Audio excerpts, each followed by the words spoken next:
fino alla fine. E mi permetto di fare un applauso per un lavoro meraviglioso. Marco Rossano! Sindaco, il suo saluto a Piazza Bellini, a Marco.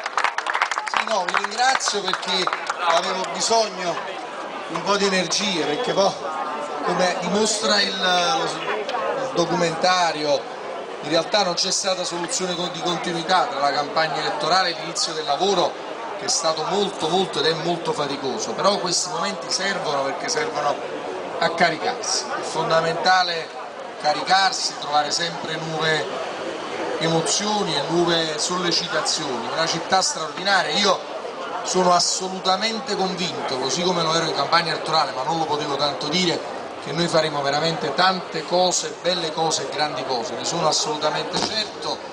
È chiaro, avremo ostacoli, avremo anche difficoltà maggiori di quelle che stiamo avendo in questi giorni, forse avremo anche dei momenti duri ai quali ci dobbiamo ovviamente preparare, ma è solo e sempre una questione di volontà.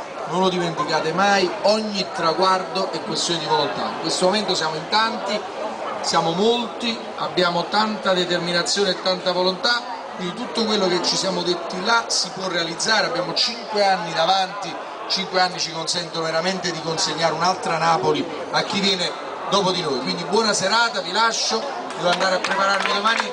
C'è un incontro alle 8 del mattino con Caldoro. Che fa Sindaco adesso? Cosa fa? Cosa fa in questo momento? Vado a faticare. Grazie al Sindaco, grazie a Marco.